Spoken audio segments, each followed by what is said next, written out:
Hi everybody, I'm back. It's your Italian cooking librarian here today to make more tasty treats. So come on into my kitchen. So on this coolish October day, actually not coolish, I think the high today is somewhere around 80 degrees, the hubby's craving some sauce to go with the Bills game tonight. So this is the final harvest from the garden. And then we got some other ingredients to throw together. A pot of Nana's sauce. Got some ground chuck, some spicy traditional pork sausage, and some chicken Italian sausage, eggs. And we got some pork with the bones that we're going to throw in. So let's get going. First thing I do is get the meat ready. I will cut up the sausage and put it under the broiler in the oven to get it nice and browned. And while that's cooking, I will make the meatballs, prepare the meatball mixture. These pieces of pork, I buy the country ribs, so there's a lot of meat on there, but then there's the bones, and that adds a lot of flavor to the sauce. So I'm just going to put those on my roasting pan along with the sausages. So I'm going to cut my hot pork Italian sausage into 3. It gives us some little tiny sausage pieces. And then I'll cut the mild just in half. So then we can tell which one's spicy for the spicy guys and which one's mild. That took me all of 5 minutes to cut those up. And now they're going to go in the oven under the broiler. So you can use whatever kind of ground meat you want to use. I used ground chuck. I've used a meatloaf mix, which is like a combination of like beef and pork and veal. Some people like to use ground turkey or ground chicken for a more health conscious type meatball. Then I threw in some breadcrumbs and some grated cheese, like a grated Romano or Parmesan. I got some eggs over here. I'm going to just kind of blend those together before I add them. And I'm going to add a little bit of milk too. I think a little bit of milk makes it a more tender meatball. And then some spices. I'm going to chop up some parsley and throw that in. And then, of course, salt and pepper, little garlic powder, onion powder if you want to do that too. Fresh parsley is really, really nice in meatballs. Just going to chop up this parsley real quick. Add it in. Now comes the fun when we mix the meatballs together. So we got everything thrown in here. I usually just start digging at it with a big spoon. Eventually I will ditch the spoon and just use my hands. So as I'm doing this, I'm just not big on measuring. I don't think it's really necessary when you're making a meatball. You want to always think about your salt and spices because you don't want to overpower what you're making. But all the rest of the stuff, I feel like you can kind of see it's starting to look like that. I'm going to add a little more breadcrumbs at this point.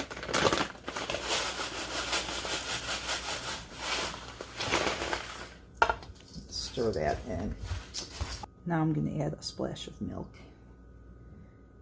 My grandma, my mother's mother used to always say, put a little bit of milk in your meatballs. It makes it tender. I don't know if there's any food scientists out there. You let me know about that if milk does make meatballs tender. I don't know.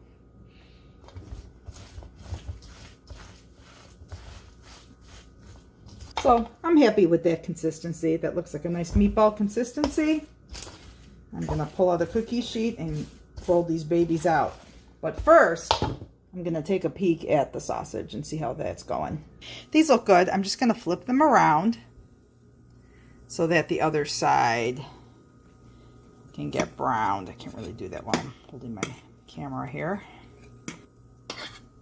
See, that side looks a little light, so I'm going to just flip them around and then throw it back in the oven for a few more minutes to brown the other side of these. To roll our meatballs, just going to Reach into this bowl and grab a mound of meat and roll it. It's as simple as that. Meat, roll. Usually make them about that big. Some people like giant meatballs, some people like tiny meatballs. And just like a normal sized, I don't know, it's probably about 3 ounces of meat. Roll them nice. Put them on your tray. So 3 pounds of meat made 20 meatballs, the size I make them. And into the oven they will go, and I will pull out the pork and sausages now. And then get started on the sauce on the stovetop. So I tilt the pan and shove everything over to one side, and all of that grease and juice is not going into my sauce. Meatballs are cooking. The first thing I'm going to get ready before I start my sauce is I'm going to clean the mushrooms. Now my son, who is a trained chef, says, "You don't wash mushrooms, Mom, you brush off the dirt." I wash the mushrooms. Sorry. Brushing off the dirt doesn't do it for me.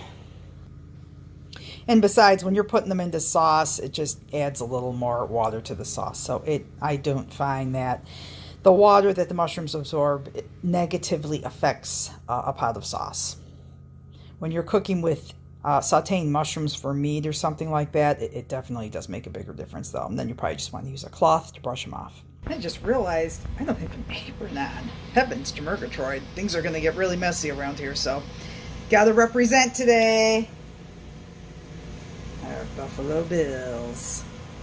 Got the stove going. Gonna cut up my onion. I usually just do 1 giant onion, but these onions aren't really big, so I'm gonna do 2 medium-sized onions today. Gonna start by putting a little olive oil in my pan. Remember, hot pan, cold oil, so things don't stick. And I'm going to add my onions right in there.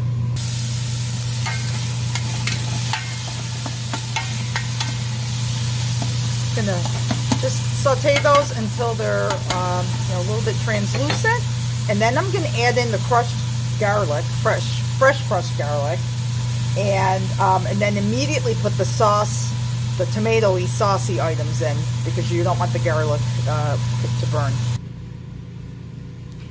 Gonna put in about that much garlic. Meanwhile, I'm gonna flip over my meatballs and throw those back in under the broiler for a few more minutes. The hardest part with the garlic is peeling all these little skins off.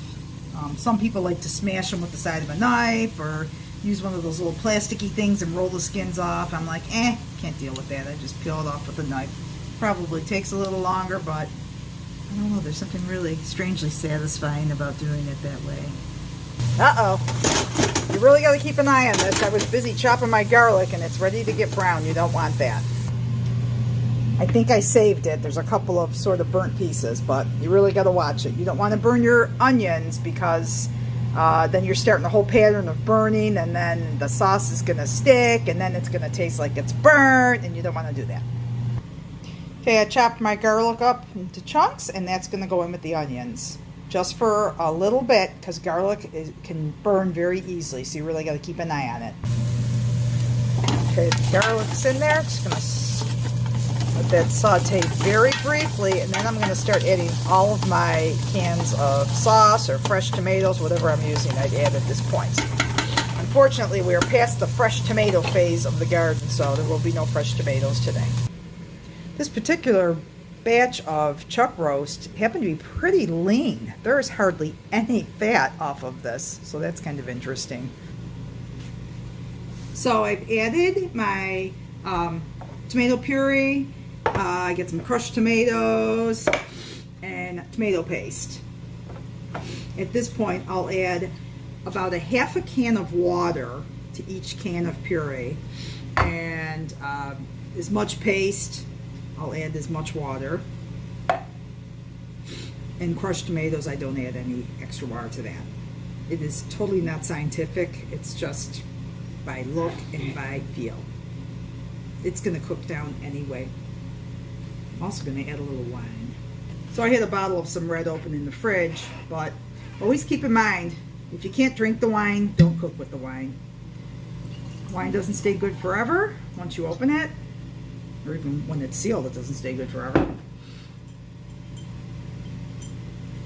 Good enough. That's going to go in to our sauce. Just going to add a few glugs of wine, maybe a half a cup to a cup. Now my pot is about half filled with the sauce, or gravy, as some people like to call it. I never call it gravy. I call it sauce, but whatever floats your boat. Now I'm going to start adding all the meat in and the mushrooms. The mushrooms I usually like to just cut either in half or into quarters.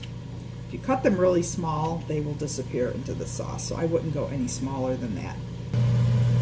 Now here is the tricky part. The meat and the mushrooms are all in there. I'm trying to kind of stir it up. This is gonna, everything's gonna kind of settle down as things cook. It's 2 o'clock and dinner is gonna be around 6:30, so this is gonna get a good 4 hours of cook time. And the mushrooms will cook, get a little smaller, and the meat will kind of shrink a little bit too. Now I also need to add some salt and pepper, a little bit of sugar, and I also add a teeny bit of baking soda, which cuts back on the acid a little bit. Some people don't like that, but I think it does really well with the sauce.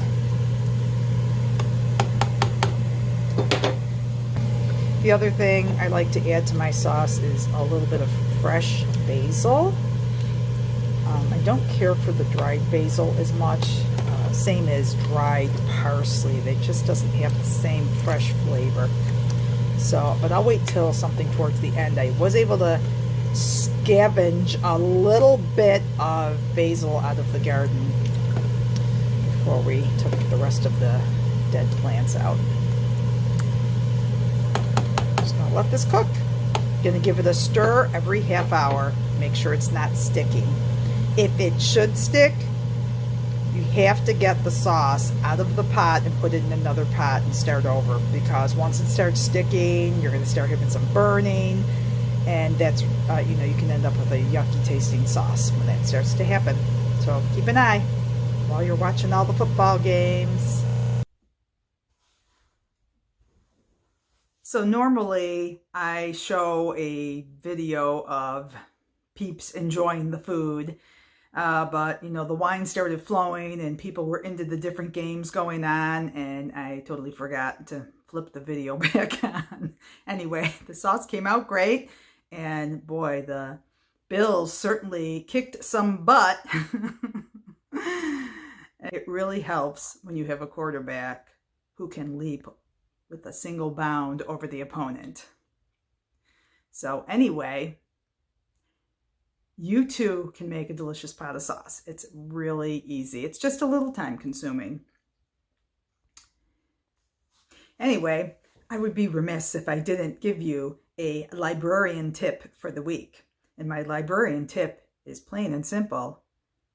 Get a library card if you lost yours or don't have one you've been using, or you haven't used it in 30 years or whatever. I hear all the things from people.